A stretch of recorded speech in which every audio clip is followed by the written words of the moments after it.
And we are live for... Oh man, I'm not very good at this.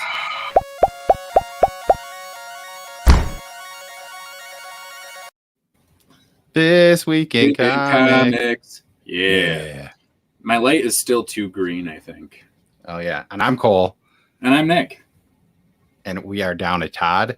He is spending some time with the family, so we're going to do this old school a little bit. You're not going to see the cool, fancy imagery, but you'll have, you know, some mediocre commentary. Yeah, it'll be okay. We'll get through it together. Yeah. So, hey, Trev, you were first. Tag. You win. Steve, happy new comic book day. I'm pretty Steve. Pretty excited. I didn't read as much as I thought I would today, but hey. It's too... Hello, Sam. How's Canada? South Park apparently wasn't funny. I haven't seen a lot of new South Parks. Bronze I'm Age. very behind. Brian, hello. He actually did a review of Nat's store, Yancey Street, which is pretty sweet. He does these comic book store reviews where he goes through stores, picks through some bins. If you guys like that kind of stuff, probably sub them up. We should do that. We should do that at our store. Yeah, well, it's funny because then I showed that to Nat. Nat started tweeting it out from the Yancey Street account, like, pew, pew, pew. Mm-hmm. That's cool. Yeah. I like that. Hey, what's up, Roscoe? Hey. Canada, it was warm and sunny today. Yeah, it was actually 60-ish in the 60s today. It's pretty nice. It's pretty nice. It's pretty nice here in almost Canada. Yeah. I mean, we're Canada South. I mean, I literally have a pot of maple syrup on my stove right now, boiling down. We are basically Canada. So. Yeah. I mean, I know that, like, I think Canada had special Pokemon for Pokemon Go. And I remember when I was in Detroit, I was hitting off a tower that was Canadian. Oh, so you could get some? So I ended up getting, like, some Canadian Pokemon that you couldn't normally get. Or maybe it was just that the eggs were coming from Canada, so you got, like, something for hatching something. I don't know. Oh, oops, sorry. Hey, how's it going, buddy? Did you buy any comic books? Me or Baker? Did you buy any comic books? And did you happen to rate them or rank them? I did. And you know what? If we were to, as an accumulative group, rank some comic books, I would think that the Joker, #1 from DC, might come in at number 9 on our list. Number 9, nice. Number 9. This is written by James Tynion IV. It is artist Gillen March, which you might hear later on today. Colors Arif Prianto, and letters by Tom Napolianto. This book for me is kind of what, and granted, this could be bad. This could be kind of what I've thought with Batman, but this kind of put it in I'm excited to see where this goes. This is not a Joker book. This is pretty much a Jim Gordon book so far. Oh. And I think that they're maybe going to let Tynion kind of loose a little bit on this one, which I think they haven't been doing as much on Batman. Yeah, I mean, it's pretty much the setup where he gets pulled by some person to try and find the Joker after he leaves from the Joker War. And he's off being where he is. He also apparently lost an eyeball, if you couldn't tell by that picture. Oh, yeah. Look at that. I mean, before he's lost an entire face. So yeah. But that was of his own accord, I think, so. Yeah. I didn't pull that one because I'm trying to utilize my DC Universe Infinite a little bit more. So DC is a book that really has to, I have to really want it now because it's like I can read it in 6 months for the $9 a month or whatever I'm paying. I know that the one thing that they were kind of branding this off of is this is going to be a horror book. There's horror elements in the Joker, which I thought would be really cool. I don't think that there was a single element of horror. They said the same thing with his when he was doing Batman, right? Well, I don't know. I mean, they did. Maybe. They definitely did. When he took over for Batman, they were like, oh, or he was like, I want to bring a horror element back to Batman and stuff. And maybe some stuff. Yeah. Speaking of horrors, I guess. Not really. This YA book, number 8, The Last Witch from Boombox, McCreary, Glass, and Nestorenko. I don't know names very well. This is a book that I'm reading with my 3 boys, my eldest 3 children. It seems Roxy's like 8, and it seems like maybe it's a little bit too much. Like there's like witches eating children kind of things where it's like maybe this is, or trying to eat children and stuff, and it's like maybe it's a little bit too much. I think maybe I'll try like reading them to her, but I think it's a little bit too much for her. Levi at 10, I think it's like perfect for. He was I got home too late, so he didn't get to read it. Micah 14 read it tonight and really liked it. It's a really cool book. I told Jesse that it's kind of like when you go to a Pixar movie with, like, you take your kids to the kids movie and you watch it and you're like, this is actually pretty good. Like, this is a good movie and you enjoy it and it's, you know, you have a good time. Last Witch, Boombox. If you're into that kind of thing, the main character is a young girl and she's a badass and it's a lot of fun. What's up, Peter? Hey, Pete. Yeah, it's a good book. It's a great book. I have still not read it, but maybe I will. And speaking of that, I was watching Frozen, and there was this time where Olaf is talking about how much he loves summer. Yeah. And then he like stops and there's a puddle because he's like, I'll turn into and jumps over and says like a happy snowman. That's something I did today. That has nothing to do with anything. I'm like, I don't know where you're going. I don't know where you're going with this. Oh, you were just saying like with the Pixar movies where there's stuff for adults. Yeah. Like, I don't think my 2.5-year-old kid understands. I thought you were transitioning to your next joke. No, I thought you were transitioning to the next book, and I'm looking at the list, going, where are you going with this? I know I didn't read it, but I think Bronze Age Byron has a funny thing. What are we supposed to? I mean, that's a good point. I mean, I think they have cauldrons, so I would assume soup.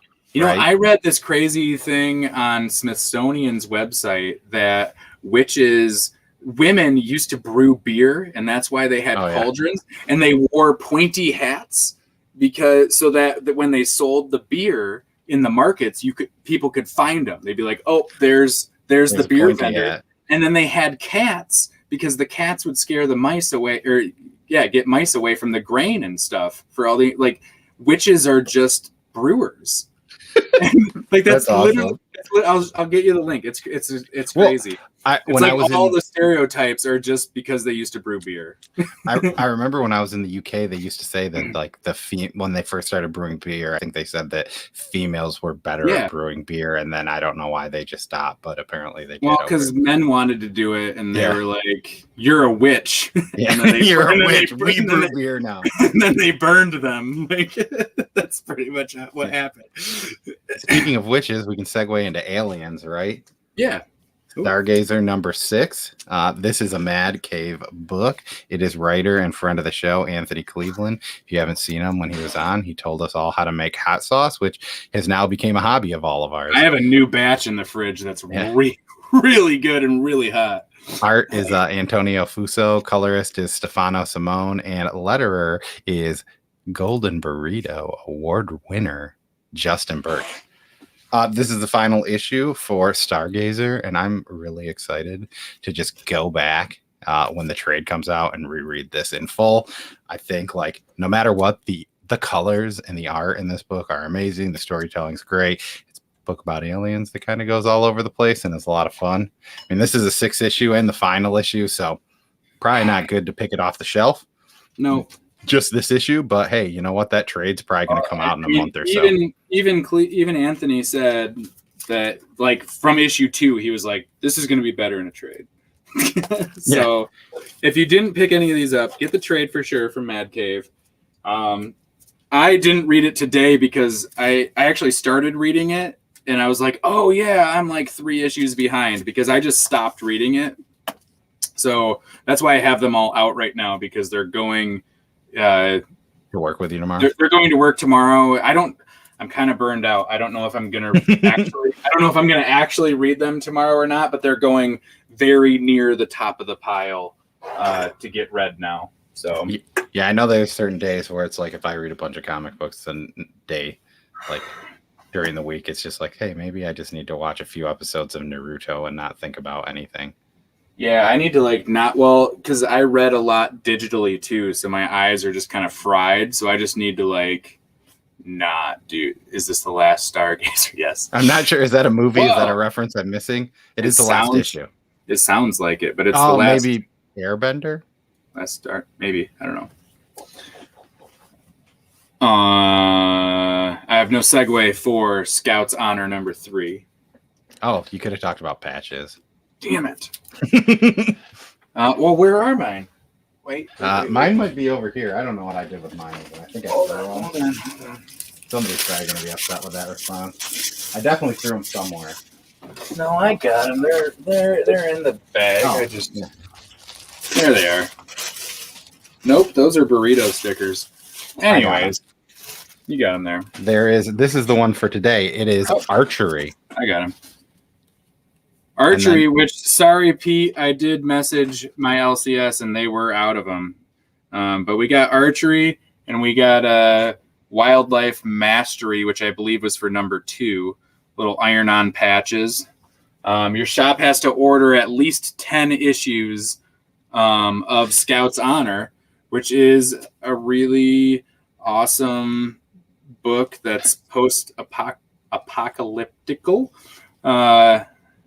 And I don't know. I really like this. It kind of reminds me of like Hunger Games, but if it was good. And yeah, I mean, David Pepose writes really good stuff. If you haven't read Spencer and Locke, you need to check that out for sure. Going to the Chapel. Going to the Chapel is fantastic. It is fantastic. The OZ, which is a Kickstarter of his that released issue 1, he said issue 2 is coming very soon. I like Scout's Honor a lot. Issue 1 I read, and honestly, like everybody's been raving about it, and I was like, but each issue that's come out has been stronger and stronger, and now it's one that it's like it's a can't drop book. So, Hey Hydra. Yay. Hey. Anyone got 1, 2, and 3? I'll buy it right now, as Trevor says. I mean, I guess I can check my shop for you tomorrow, maybe, but I don't think they have leftovers, but maybe they do. I feel like they've been ordering a small run. I know they had to order 20 to get the patches, and they did not get them. But they did order enough for 2 and 3. So I know, and it's weird because like Aftershock is one of those that they've been getting for a while. So it's upside down. Yeah, the little guys, the little buddies. Oh, did I show them too? Yeah, there they are, little guys. Boop. But yeah, I still have yet to read issue 3. I have enjoyed 1 and 2. It just kind of was like where it ranked on the stack, and I didn't even get to. I mean, I still didn't even read a Jeff Lemire book today, so that is something. Jeff Lemire books. Oh, yeah. Speaking of Jeff Lemire books, here is a book written by Jeff Johns. It is Black Hammer Visions number 2. From the world of Jeff Lemire. Yeah. This is a Dark Horse book. I probably said that already. Art is Scott Collins. Color is Bill Crabtree, and letters Nate Picos. This is a Madame Dragonfly kind of backstory. I know we talked about issue 1 of this on the show. And one of the big things we kind of mentioned is like this book seems a lot like Marvel's, where you just have these 2 side characters and you see these relationships they have with Golden Gale. This is definitely like it's in that same vein of storytelling where it's not about Madame Dragonfly, but I feel like this is less like Marvel's to me, where this just seems like a story. I mean, Madame Dragonfly, it starts off kind of like, if you remember the Haunted House of Horrors or whatever they did on The Simpsons. I think that's like a ripoff of something else altogether, but that's how this starts off, and it reminds me of that. And it just more or less seems like this is an eerie world that she brewed up, and this is what's happening. I mean, I really enjoyed this. I mean, it's another solid issue. I mean, it's the first like horror issue of Black Hammer, which is kind of cool. It starts off the Madame Dragonfly always starts off with like the really cool like B or maybe even C horror like warning of like Yeah. this is a scary book, turn back now kind of a thing, which is cool. Madame Dragonfly might be my least favorite of the like main Black Hammer characters, and it's not like I don't like her, it's just not one that I necessarily I don't know. It's not one I'm huge on, but I don't know. What do you think? I was talking to it's Tales of the Crypt. Yeah. What do you think on Vision so far? Because I think Trevor was asking about it. Would you recommend this to someone who hasn't read Black Hammer as just kind of a like? Are the stories? I don't think they really. If you're trying to hook somebody on Black Hammer, I would not recommend these. No, I think like you could, but I would say like all of the offshoots, like Sherlock Frankenstein, Skullboy, Skeleton.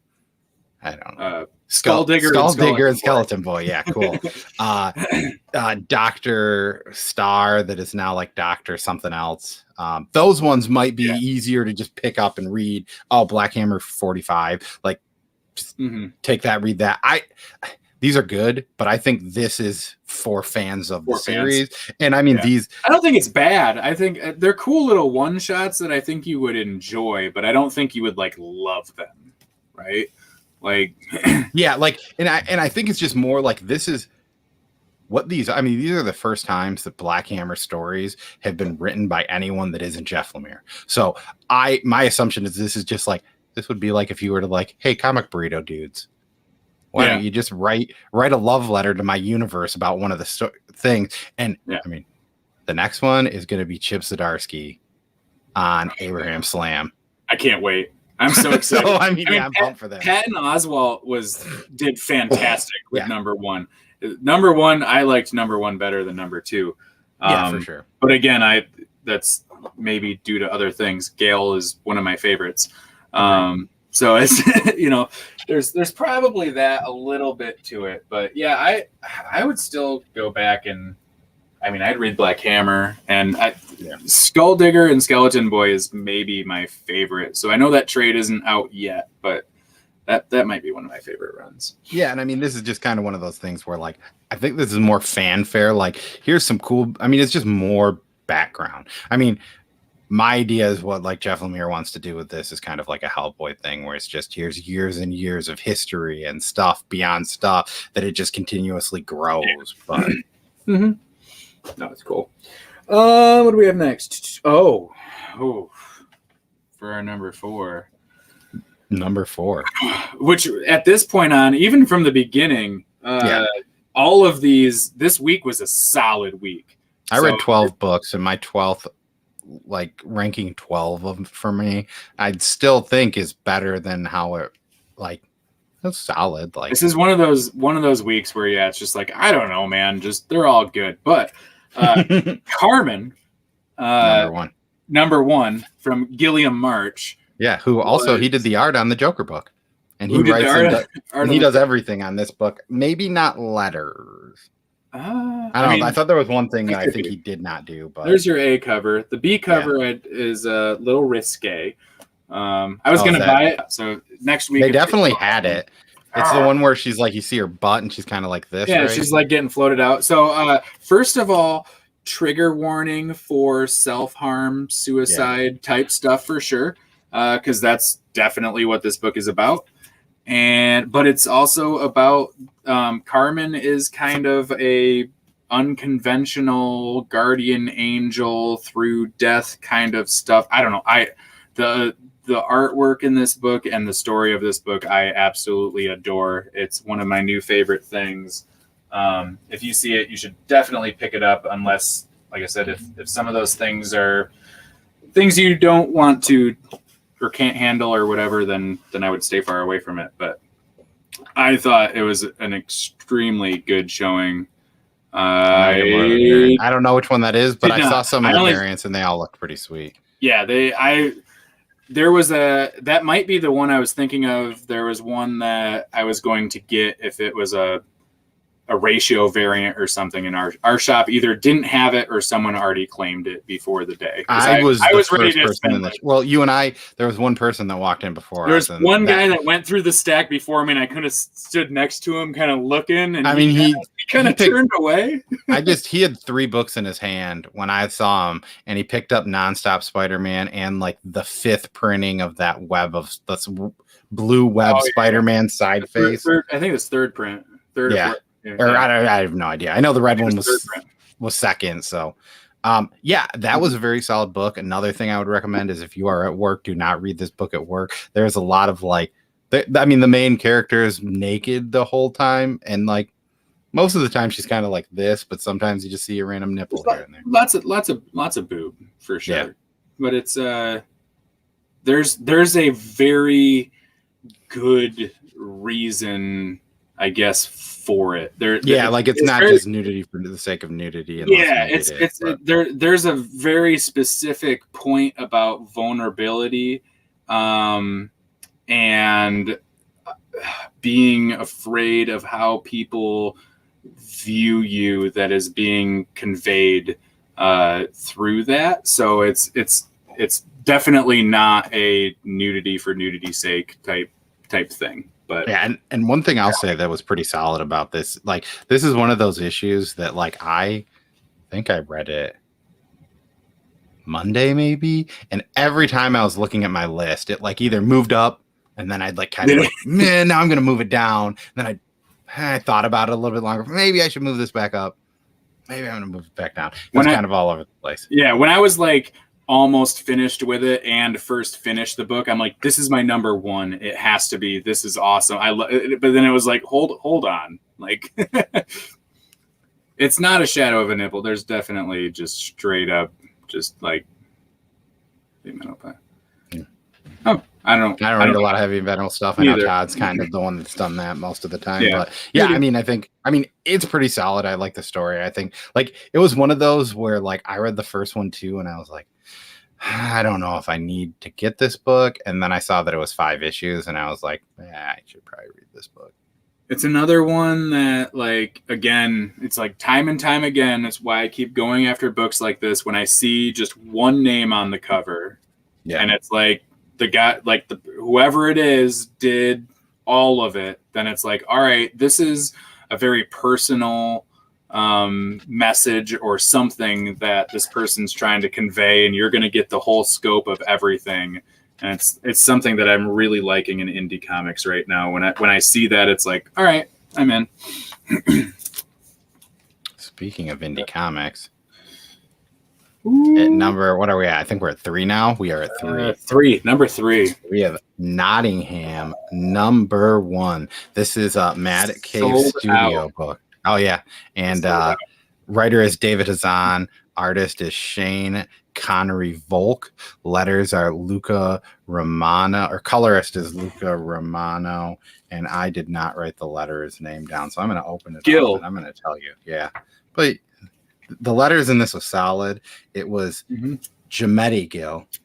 This book is awesome. The art is pretty sweet, and I mean here, this is just like the insert of the cover, and that kind of shows you.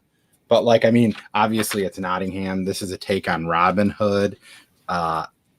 Man, I knew what this was. I knew but I didn't know what to expect. The art is a lot different than I thought it would be, but I really enjoyed it. I mean, the cover alone pretty much says you should probably get this if you like action stuff.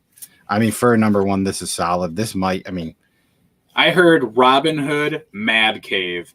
And like 2 months ago, I heard that, and I copied the image preview code and messaged Comics Diamond Code. Yeah, copied it, and it just instantly was like, I want this, and they were like, okay. I was like, I didn't know anything else about it, and I tried really hard not to read anything else about it other than just like it's a Robin Hood story, kind of, and it's from Mad Cave. yeah, and I mean it was fun. I mean it is definitely pretty like gory. This isn't like Men in Tights or the Disney version. I don't remember the Kevin Costner version, but I assume that it wasn't. That was Men in Tights, wasn't it? Well, maybe Kevin. No. I know what you mean. Yeah. Mhm. He was in Prince of Thieves. Prince of Thieves, that's the one. Yeah. But yeah, and I mean it follows crap, and now this the guy that's always like trying to get Robin Hood. I forget what his name is. Well, it's the Sheriff of Nottingham. Yeah. Yeah, it's kind of crimes elements to it, and I don't know. I like it. It's a great start for sure. Yeah, and they have this like chant, and I wish I would have remembered it, but like where they like kind of say is like they get like pulled over or taken, where they continuously say like, well, they have like rob from the rich and give to the poor, and then they have it. There's another one too in for there. the greater good or something. For the great, yeah, it's cool. It's pretty sweet. Of course, there's a little twist, a little take on it. It's not just like a straight up Robin Hood story or anything, but merry men and murder and and the merry men like following the sheriff to try to catch Robin Hood and shut down the merry men and the taxers. Like they're like I'm pretty sure in the old Robin Hoods they just like handcuff the taxers, take all their money and go, but they're straight up murdering these dudes, like aggressively murdering these dudes. Like there's this scene where there's a taxer on like a buggy or whatever they're called, and there's like 45 arrows maybe in it, where it's just like the whole thing is covered. Sending a message. They murdered that. They're sending a message. Yeah. But yeah, I mean, if you're looking for a number one, I would say that, I mean, pretty much we've mentioned, I don't know at this point, like at least 3. All of them are pretty solid, and you could probably pick them up if you want. Yeah, and it is sold out, so it's a hard one to. If you didn't get it and you see it, then you should definitely grab it, because even if you don't want it, there's going to be other people looking for it. Be a friend, or maybe grab one and leave a couple on the shelf, but let everybody know. And I know at least 1 or 2 people that are looking for a copy, and there's probably going to be a second print, so that's fine. Men in Tights, Prince of Thieves. I don't even want to bring up our number 2 because I'm just sad about it. Hey, I read it. I told you I would read it. And Did you? Did you like it? Yeah. Yeah. Yeah, it's fine. I mean, I didn't have the like experience that you have, but also you did something a lot different than the way that I read it. Yeah, I read a whole lot of Green Lantern in the past 2 days. I read season 1, Black Stars, and 1 through 11 Monday and Tuesday, so that I could read the final issue 12 of season 2 and maybe have a chance at understanding Grant Morrison and Liam Sharp's epic tale of Hal Jordan. And I still feel like maybe I understand like 30%. There's so much stuff where it's like, okay, I realize that this is tying back to that other issue, and I'm probably supposed to realize that this is something, but I'm just plugging through because I want to get it done. But oh my God, DC, if you do a hardcover absolute edition of everything, I don't really care how much it costs. I'm going to buy it. And it even when $150. Okay. I mean, that's usually what they cost. Yeah, no, that's okay. In stock for 50, 75. No, I'll buy it for $150 at CS. I'll have them order it in maybe. Yeah. Because it really is, and it's one of my. I said on Twitter earlier today that it's one of my new favorite books, and that's one of the reasons why, because I read so much of it. I mean, that's 27 issues, and I really enjoyed reading through it. But now you got that extra annual in there, so that's 28 issues. 28. Dude. Yeah, that's true. And if you count the 80th anniversary, which I don't even know how that ties into any of that, but neither does the annual. I mean, there's a little bit about radio. The annual's at least Grant Morrison wrote it. Yeah, but it doesn't. I mean, there's maybe a little bit. I guess the case could be made. Yeah, and that came out between like issue 7 and 8. I mean, season 1. I don't want to show anything, Liam. I mean, the first if you read anything, read season 2. If you're only going to read something, just read season 2, because that's my favorite part. But honestly, I don't know if season 2 would be as good without season 1, like, because it does kind of tie everything back together again. So it's just a really good, solid run. Liam definitely hits his stride in season 2. The art in season 1 is very good. Black Stars is somebody else. I don't know. I forget who it is, but it's somebody else. But season 2, Green Lantern, Liam Sharp is on some crazy different level plane that most people don't obtain to, and it's very good. If you were to look at these books and you were to not know who the artist and there were no credits on it, you would probably assume that there was like 7 different artists. Yeah, especially he just changes 9. the style between all issues. It seemed like even that last issue, like everything but the last 4 panels looked like crazy different art to the last 4 pages. Mm-hmm. Like where it'll go from like dark, hyper realistic to like crazy distorted to like almost 1960s comic style to almost cartoony. I mean, it is. Yeah. Especially like during, I think 9 and 10 that they did that cartoony style stuff. And there's so many issues that you read and it's like, I don't really know what happened or what it was about, but you're also in the seat of Hal, and you kind of have to remember that. And Todd's not here to say it again, but during season 1, Todd told me, he was like, just go with it. Yeah. And just kind of let it happen. And that's kind of what Grant Morrison is an author. Like, just don't think about it. And that's why, like, I personally, like, you guys kept telling me to catch up. And I think 2 weekends ago, I read up to issue 11. I read like issue 6 to issue 11. And before that, I read issue 1 to issue 5. Because I like to read it in those strides, because with Grant Morrison, I think it's just like kind of turn off your thinking and do some reading and let your imagination kind of figure the rest out. Because it goes all over the place. The story's kind of like wild, but like that's what it's there for. And it makes me want to read, because there's stuff I don't understand, but I know that it's because I haven't read tons of Green Lantern. So it's like this is so good that it makes me want to read other Green Lantern runs, which is really cool, because it's like, maybe if I read more about this villain who showed up or this random character, it's like it almost makes me want to like research and study it a little bit. It's very good. Yeah, I mean, I knew that pretty much this was Grant Morrison book, so I said, hey, put this on my pull list because it's Grant Morrison. I'm normally not a huge Green Lantern fan, but I mean, and what writer could possibly beat Grant Morrison in our list? Because that was number 2.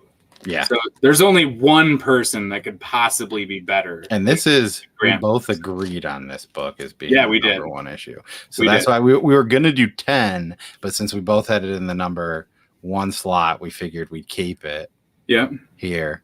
And we have this book. Hey, look at that. It's Grant Morrison. Proctor Valley Road. This is a Boom Studio book written by Grant Morrison and Alex Child. Artist by Naomi Franquez. Colorist is Golden Burrito Award winner Tamara Bonvillain, and letter is Jim Campbell. Oh, I love this book. Yeah, and it's very interesting if you've read the book Giant Days. The art kind of reminds me of this, like the cousin. This is about 2 cousins, and like the heavier set one. She kind of looks like the main character of Giant Days a little bit. But yeah, this is about like 4 girls who kind of they want to go to a Janis Joplin concert. Yeah, it's like weird because it's like, it's cartoony for sure, but it's like, I don't know, it looks like but people. This is a solid book. I honestly, Nick said something about how hyped are you guys for this book, and I was like, that book flew so low under my radar that you said that, and I just like, because it was the shop like, hey, is I this did still the same available? thing. I didn't have it pulled until like last week or the week before, because I randomly saw something that was like, hey, for fans of Grant Morrison and Paper Girls, you should buy this book from it's for Grant Morrison fans who like Paper Girl and die. And but even then, it's like from Boom Studios, and I'm like, okay, Grant Morrison, Boom Studios, Paper Girls, yeah. Like I almost got the one per store variant on it because and now I'm kind of wishing I did, but I don't. And Todd didn't have it pulled either because I was like checking out, and he was like, "Wait, what's that?" And I'm like, "The Grant Morrison Boom book," and he was like, "Oop," and went back over to the shelf. So there's probably a few people that maybe know about this one. And like I don't know. I mean, I think we read enough Boom stuff that we probably should have seen. I mean, I don't know. It's Grant Morrison. It should probably sell itself. Like, there's people that like him. There's people that don't like him. Yeah. But you're probably not going to get somebody that doesn't like Grant Morrison to pick up a Grant Morrison book. And I don't think this was anything like Green Lantern as far as like understanding what's happening. It's pretty straightforward. I mean, there's different elements to it, obviously.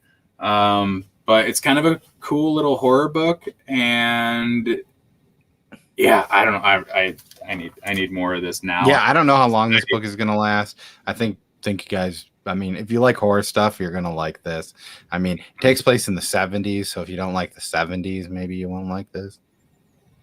Maybe maybe you will. I want to talk to the person that it doesn't have to be your favorite book of the week, but I want to talk to the person that didn't like Proctor Valley Road because I want to know why. Yeah. Like I just it's fair if you don't. That's okay. You don't have to, but I couldn't imagine why. Let's see. Current month late on reading my titles. Well, Bronze Age, you need to make sure that this is on your list for that. Trevor, I do like Grant Morrison. Yeah, I haven't read a lot of his stuff. You should read his Animal Man next for sure. Is that what ties into? No, that's Jeff Lemire. No. That's Jeff Lemire. You should read his Animal Man, and then you should read his Doom Patrol. Okay. And then maybe you have and then maybe his X-Men. Should I? I still haven't read his X-Men. Should I pause my Detective Comics and switch over to that, or should I just read an issue of each every day? I mean, his Animal Man run is the only thing I own in an omnibus. Okay. And I'd never read it. I just bought the omnibus. Yes. Because everyone was like, I was like, should I read this first or should I buy the omnibus? Autumnal was solid. Like, it's just, this is one of those where let's look. Because I think it was like for me, I've just talked a lot about Autumnal. Yeah. So I was like, even though this was a really good Shattered, even though this was a really good issue, which the first 3/4 of this issue at least are good, and then the end of this issue is really good. This book could have been my number one of another week, maybe. Sure. I mean, Autumnal was solid. I mean, I think just because Todd's not here, I definitely have to give a shout out to the Electric Black Presents #3. This was also a book that was just right under. It is Joseph Schmalke and Rich Woodall. If you guys didn't see the Schmalke Noctera cover, it kind of looks like this. It's pretty sweet. Ooh, yeah, I got one of those. But yeah, this is about. Do you mean this one? Oh no, wait, that's not the right one. You must mean this one. Oh no, wait, that's not the right one. You must mean this one. Oh no, wait, that's not the right one. I probably would have had this one. Like, I really wanted to talk about it because one of the main characters' name is Hazel, which is my daughter's name. Aww. And she's this girl covered in blood with a teddy bear. Are you going to cover her with blood and give her a teddy bear? Definitely not, because that's creepy. I mean, but that was a solid book. Another book that I read that Luna was mentioned. Yeah, I did not read Luna today. It just didn't. It was good. I didn't like it. Luna was on top of Green Lantern, but I told Nick that I would read Green Lantern, so he didn't have to read Green Lantern alone, and just didn't get to. Luna was very good. Another book that was very good was Homesick Pilots #4. Oh yes, super, super solid. This might be my favorite issue of Homesick Pilots. In other weeks, it made maybe even my top 3. Yeah, it's weird, and it's it's just kind of how the cookie crumbles. And this is like not nearly as aggressive, but what you just did with Green Lantern, I did with Vampire the Masquerade from Vault. Ooh. I didn't really like the first trade of this book, like being completely honest, but I was like, well, issue 6 comes out this week. I might as well read it. That pulled me in, which seems really weird. If it wasn't like a trade that I was reading, I probably wouldn't have done it, but like, it's like, all right, that's pretty sweet. And this, for people that like role-playing games, there's a role-playing game in it. I don't really know enough about it because I just kind of binged all the issues. But yeah, I also read Maniac of New York. Nick clicked it at the same time I started talking about it. Yeah. I think the thing that was crazy about I liked this issue a lot more than issue 1. Okay, that's good to hear. I bought this and it was towards the bottom of my pile because I wasn't going to pull it. And then I found out that it was only 3 issues and I had bought number 1. So it was like, well, I'll finish it up. I did not know that it was only 3. Oh, when you were saying it's only 3, I thought you were saying it's only $3.99 instead of $4.99. No, it's only what you're saying now. Yeah, it's only 1, 2, 3. So I got it. But I was talking about being burned out. I got home from work and was like, I only have 1 book from this week that I have not finished yet. And I'm going to read it. And I took it out of the bag. I opened it. I read the first panel, and I just kind of went, and I was like, I can't do it. I just couldn't do it. I wouldn't have served it justice. Like my brain just couldn't take anymore. So that's going maybe it's going to go under Stargazer in my pile. So it might be next week. But my assumption is that issue 3 is probably going to make a top 9 list. Along with this, which I did finally get. Nice. I did get the A cover today from last week, so that's also going on my read pile. And then on my to read pile, but also going to need more books, is Rorschach because I'm not caught up on this either. We do recommend Noctera. Yeah, and I would say that I probably am the coldest on Scott Snyder stuff, and I would say that I would recommend it. Yeah, I mean, for stuff that I need to still read, I read half of Sweet Tooth, and then I came down here.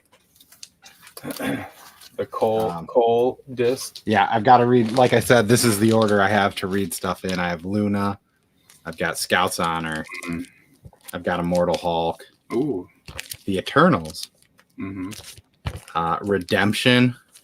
I heard good things about that today. Batman Urban Legend. Mixed things about that. And Rorschach. Rorschach, I need to read 1 through 6, so that's going to go back burner behind everything because I don't know when I'm going to get to that. But yeah, Noctera, I would definitely get number 1. The B not the B cover, the second print cover is awesome. I pre-ordered that as well. Pretty soon I'll be posting a something of all the covers I have because I'm good with number 1 buying a cover that I don't have. So if your shop for some reason, I think our shop said it's like one of their best sellers they've had. I don't know if it was this year or what was it? And if you guys haven't seen these are cool comic burrito koozies that All Purpose Trev had made, and I might have gotten a special one. What? I didn't know that. Oh, did I? I swear I showed you. Maybe you did. You probably did. So Noctera number 1 was Comic Signal's best-selling comic from an independent publisher last week. It beat out Berserker. Yeah. Because Berserker is pretty much like the biggest selling indie comic since I think Spawn number 1. Which is cool. 615,000 copies, I think they said sold. It did not. They told me that ENIAC I forgot to act. Was going to come in. Well, last week they told me next month. Yeah, and they said they got on second wave. They did not know if they thought that it was going to be all the not first prints, the black label. But he said there might be a chance that some first prints also show up. So I guess we'll see, and hopefully we're good enough customers to get them if they do come in. I would guess know. I was the first person to ask, so I would guess that I probably would. I was just like, I would hope so. And I would hope that I just spend enough that they're like, Nick gets one too. Apparently that they told us today that while we're not there, they are calling us the Burrito Brothers. Yeah. And he said that it goes alphabetically. So for some reason, it must be last name. I'm Burrito Brother number 1. Oh, so I'm Burrito. I assumed I was Burrito Brother number 1, but apparently I'm Burrito Brother. John said I'm number 1 because it must be based off of it's alphabetically by last name. Yeah, I forgot they do last name. So so I'm 1, Todd's 2, and you're 3. Even though you've probably shopped there the longest. I mean, I've been a customer since they opened. Yeah, like pretty much. I didn't have a pull list until I was like, oh, this shop's opening like a mile from my house. So I kind of need Trevor. I might need like a thing 1 and thing 2. We might need like Burrito Brother 1, 2, and 3 shirts that we can wear. We can all wear on New Comic Book Day and show up. New Turok in a few years, maybe. I don't know. I wasn't gonna pull it. I was gonna do the trade weight on that, and then people said that they thought it was good, so asked for it. Put Court of Owls in my file so I can grab it next week. The trade, Sam? That's a good idea. But yeah, guys, what was your favorite books of the week? If you haven't, I recommend going back into the rewind of this and leaving a comment of your favorite book. That might come into play later this month. Maybe go back and re-watch all of our videos that we've released this week. Leave a bunch of comments. Leave one comment at least. Even if you maybe just have you'll be putting drawing for something. Like who knows? You turn the video on and then you leave a comment and then go do laundry and just let it play. Yeah, and just say like, maybe like Cole is my favorite. Yeah. Or Todd is my favorite. Yeah. Either one of those two are the most acceptable. Yeah, if you put Nick, I'll be upset. Oh, Trevor says that Shit Show number 2 was. I did not read Shit Show number 2 because like we read Shit Show number 1 in like November, October, September. So like it was just one of those things where it was just like, you know what? I need to reread this, and I wanted to do it last night. Wait. Cole is my first, but Todd is my favorite. Okay. That mean that I get dinner, but like you'll be thinking about Todd the whole time? Yeah, dinner. Yeah, that's what he means. I mean, I'm usually hungry. Me too. But yeah, I think, like, what did you guys like? Or what's next on your pile to read? Yeah. Or like This Week in Comics. We probably could have had that going the whole time. I just realized that now. Yep.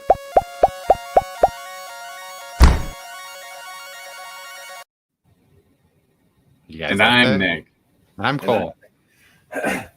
Deep Beyond. Did we talk Deep Beyond at all? Oh yeah, Deep Beyond 2. I did not like Deep Beyond 1, but Deep Beyond 2 is pretty solid. Mm-hmm. Like, I mean, like, you don't like post-apocalyptic worlds. This is, I mean, you won't like this for sure. 3 or 4 post-apocalyptic world books came out this week. Oh, I guess we could even do our top 3. We never really did that, I guess. I don't even remember mine. Oh yeah, I do. I had hold on. I put too many away. I got this. Where is it? 1, 2. There it is. I guess you don't have. There's not a graphic or anything, but there's my top 3. Would be Proctor Valley Road 1, Green Lantern number 12 2, which if I was putting it just single issues, like I had to separate it. It was always on single issues. Yeah, it was my number, but then Carmen number 1 would be my 3. Travis Gibb did. He posted a picture in our Discord. For anyone that's here that isn't in our Discord, there's probably a link below. If you want to join, we'd like to talk comics. Sometimes we talk food. Sometimes we just throw memes down for like 10 minutes straight. Sometimes we talk about sports or wrestling or whatever. There's different channels. My top would have been Proctor Valley Road number one, Nottingham number two, and Black Hammer Visions number 2, number 3.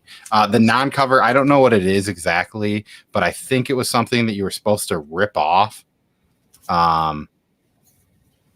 This cover, or the shops were supposed to rip off the cover, but some of them left them on. I don't really know. There's something about it. The lettering of Carmen. Let me just relook at these letters. I loved the lettering. I've watched a few of your reviews, and I think you're the one person that I've ever heard in more situations than not. Like on multiple books, you said letters bugged you, and that's a very interesting thing because most of the books you say it on. Is it because they're different than normal? I just have to relook. I don't even remember what the letters. Oh, yeah, I could see why they might. There were certain words. I was reading it digitally. So there are certain words where I had to like focus in to figure out what the word was. Yeah. You can't really see because it's too small, but yeah, here I'll go a little closey poo. But yeah, this is kind of, yeah, there you go. That's good. Where, I get it. Can't really show many other pages of this book. Yeah. Without, nope, definitely not. Nope. Yep. Oh, it wasn't actually attached. It was just put around it. Interesting.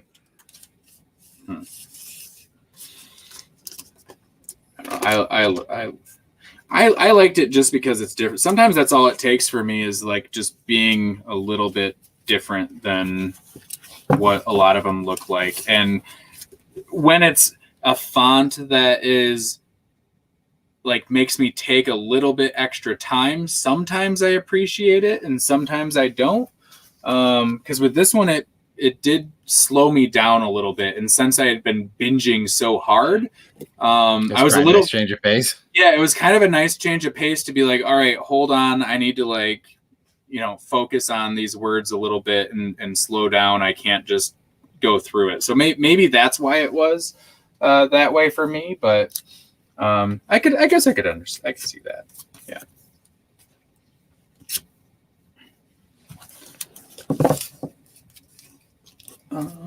Ryan did not get hooked by that book.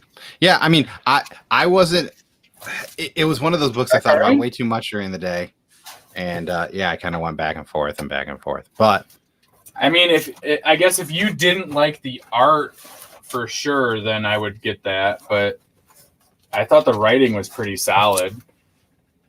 And I don't know why you wouldn't like it. I don't know why you wouldn't like it, but unless it's just one of those ones that just doesn't get you, that's fine. But hey, guys, it happens to me. Thanks for joining us.